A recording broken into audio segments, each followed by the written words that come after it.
Les punks, c'était plutôt une question de vouloir remettre en cause le temps présent en disant il n'y a pas de futur, puisque c'était no future, mais c'était en même temps une façon de dire eh bien il faut réinventer quelque chose.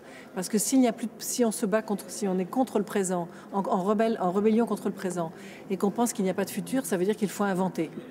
Et c'était ça l'idée du punk, à mon avis. La dernière biennale, j'étais très intéressée par le travail de Teddy Cruz dans le pavillon américain.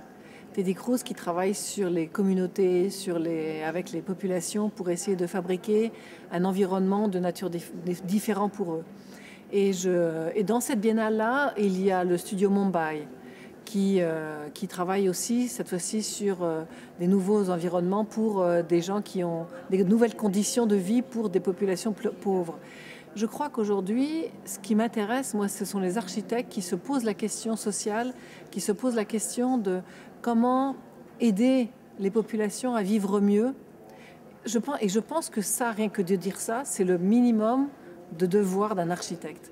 Et c'est une chose que peut-être le Star System a oublié, parce que le Star System parle surtout de la forme, de soi-même, et qu'on oublie que le but ultime de l'architecture, c'est de procurer un toit et des conditions de vie décentes pour les humains.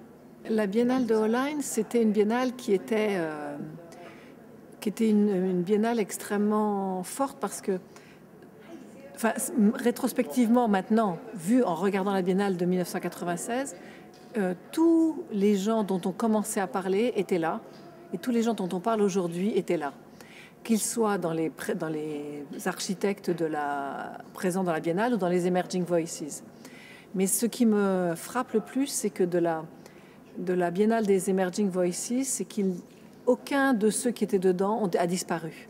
Et ça, c'est important parce que ça veut dire que le choix qui avait été fait, et le choix était totalement dans le monde entier. C'était pas seulement l'Europe, c'était pas seulement l'Europe et les États-Unis, c'était aussi l'Asie, c'était aussi l'Orient. C'était vraiment quelque chose de très ouvert et très international, et donc très généreux.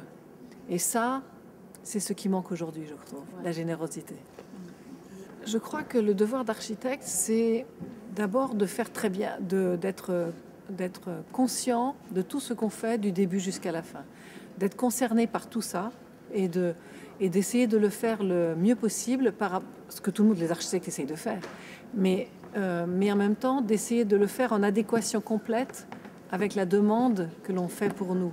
Et le devoir de l'architecte, c'est aussi de penser de façon prospective, c'est-à-dire parce que quand on construit, d'abord on ne construit pas pour soi, on ne construit pas pour aujourd'hui, on construit pour demain.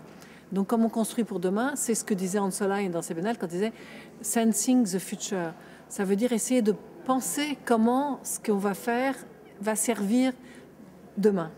Et ça, c'est important. Et ça, c'est le devoir de l'architecte.